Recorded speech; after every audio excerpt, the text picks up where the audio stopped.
Nope, let me focus. My bad. Next day, early-ish morning. It's like 10 already, 9 something. So I have all the compressors. Everything is wired besides the grounds for the compressors, because I'm trying to figure out if I just want to splice these together. My bad. If I want to splice these together and ground it off of here, but I already have most of the module grounded front already on there, and then obviously the speakers. So I don't know if I want to use all that, or do I want to just ground it to the chassis up here. I think about just going directly in the middle, almost directly in the middle, using the drill to, abrade the surface so I have bare metal to the self-tapper screw. I couldn't find no sandpaper, so this literally worked just fine. All you got to do is remove the paint. So it's probably what I'm gonna do. Splice these together, put the ends that are already back on here, which is these ends, splice this back together, combine those two, and screw it into the top. And after that, all the wiring being done. Again, as I said a couple clips ago, if not videos ago. Still haven't got the rest of the fittings yet. UPS says they're gonna deliver them today, so that's all I'm waiting on. And I just have to plug that hole right there. But I'm probably gonna go, after I plug the hole, go to Home Depot and get the, I don't know what it's called, but like just open and close valve, so I can run a actual airline. So if I need to like air up tires or family vehicles or the trailer or anything like that, I can be able to just bam, quick air, or spray out my fucking car or anything like that. Yeah, I'll show you what it is in a minute. Perfect timing, right when I was editing the video about this. Fittings just came, so I'm gonna go hook these up, put the airlines on, and test all the system, and add this video to this.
So bam, got it spliced together now. Heat shrink, heat wrapped on there.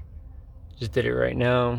Now I'm gonna go and drill part of the surface off of the right here, the shell, just so it has bare metal, and then find a self tapper that's bare and tap it in there until I'm able to actually get probably better ground wires and be able to ground it anywhere. But technically your whole entire car is a ground, especially for outside cars.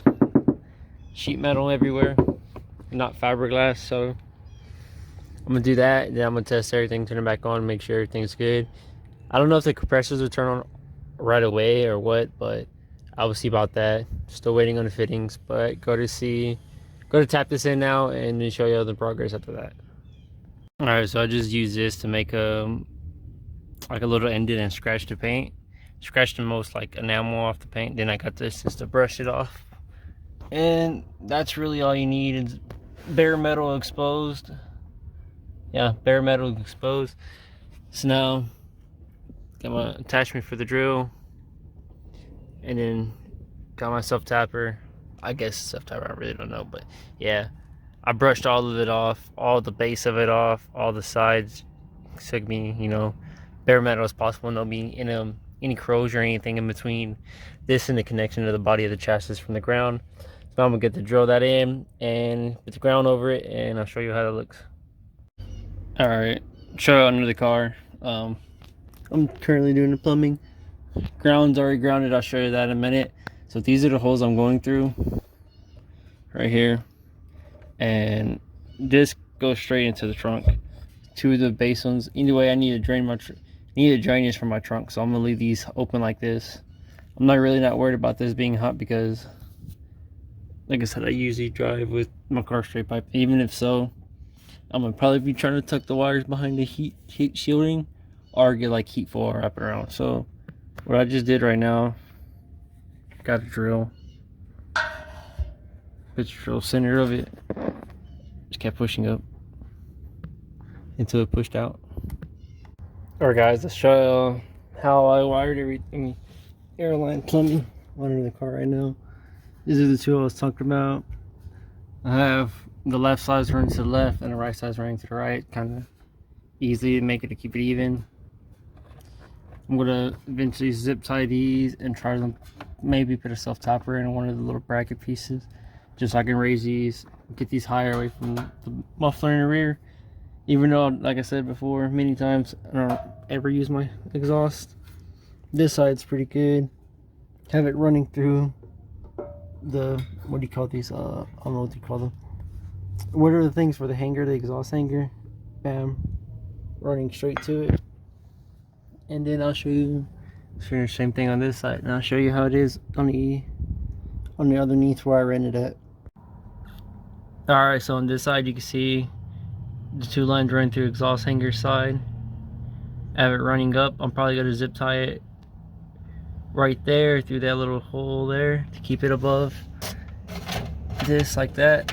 This is the fuel cell, so I know I can run the airlines here. If the fuel cell can be run here, obviously the airlines can too. And I just ran it through the factory the brake line like cover. I still untied it, ran it through here. Unfortunately, I guess previous owner, whatever, wrecked on that side or fucking scraped bottom out somewhere or something. This was all broken on that side.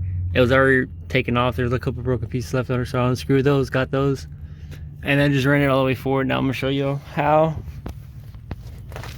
I ran it the rest of the lines over here. So I ran it up. I took out this little, I don't know what you call the little grommet piece, not grommet, the I don't know, like the little tabs that you pull out, and I have extra of them, so if I broke it, it'll be all right. So have the actual fitting back here. I ran that through there, so it runs this way. There's gonna be another fitting that goes into here. It's gonna push against there, runs that way, runs around, and then runs down and runs right back into it. So it goes through there like that. Pretty much the same thing on this side too. This is on this side, but I'm returning the bag to the rear. Same thing through here, through here.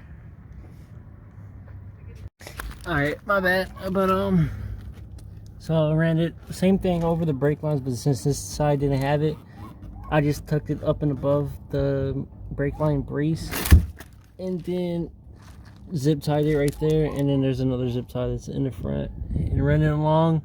This has a fuel cell brace, so I ran on top of the fuel cell brace, and then ran along with the emergency brake line at the top, and it went straight back to the back.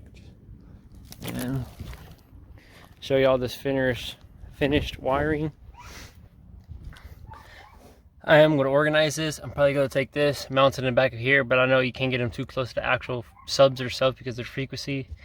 So might just keep it there. Everything reaches, but if I lean the seat all the way forward, it will pull off the grounds. Not really, because they're zip tied in. I mean, they're screwed in pretty tight, but I don't want it to yank off the back of the module. And there goes where I grounded it. And I found that I needed another ground for the module over there, so I grounded that. Have the antenna, it's a magnetic antenna, so I just stuck it dead center.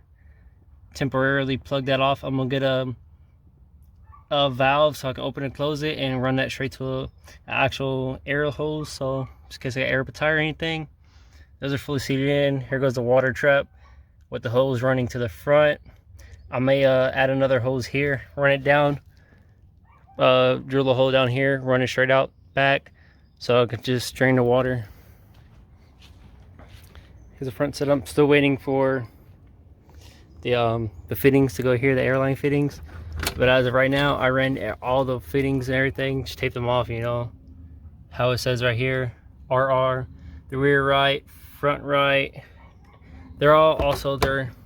I just drilled through here. It has a plastic bottom, plastic, let's see if you can see it, plastic bottom under the fabric, and then tire well. I don't actually use down here at all. Put the phone down for a second, grab this. I don't actually use anything down there. So, I mean, I usually have my tools and stuff down there, like sockets, have my socket kit down there, you know, any typical emergency tools you need.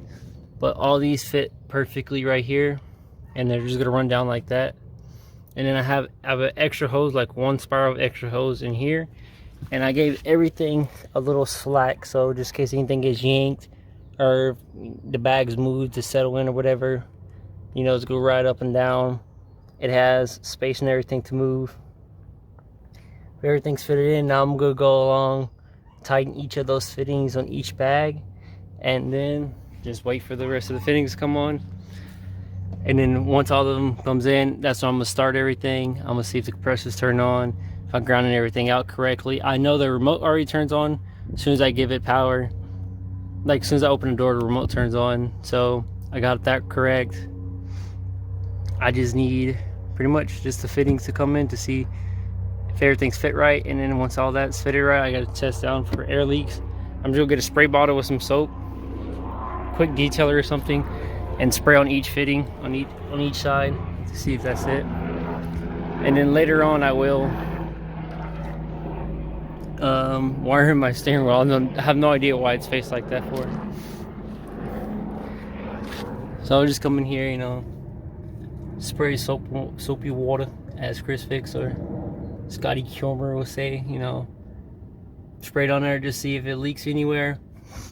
All the hoses are good. I know they won't leak from there. Have everything wired in. I'm gonna come solder that in, put caps on that. Everything tied in good, grounded. Ground's right there. Have it tied it in. I will be taking to get my headlights wired in, along with the it's for the turn signals. They have to tap into the turn signal. I don't trust myself tapping into turn signals, so I'm just gonna leave it like that.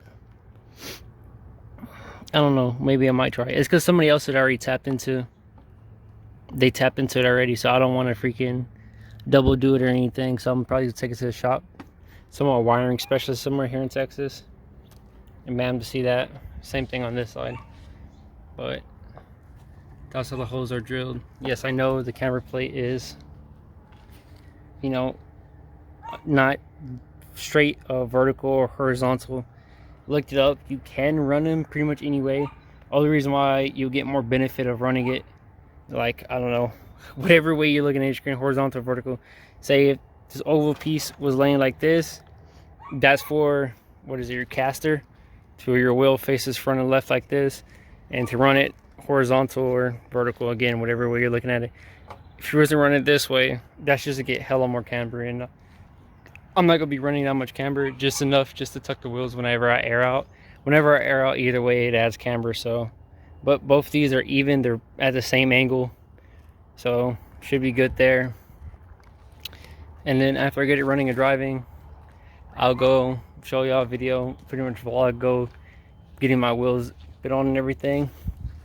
Obviously a deep clean. Probably thinking about wrapping the car because I have hella paint chips, paint's faded. Probably go to the body shop at least to get like most of the little small dents out. I have big chunks like this.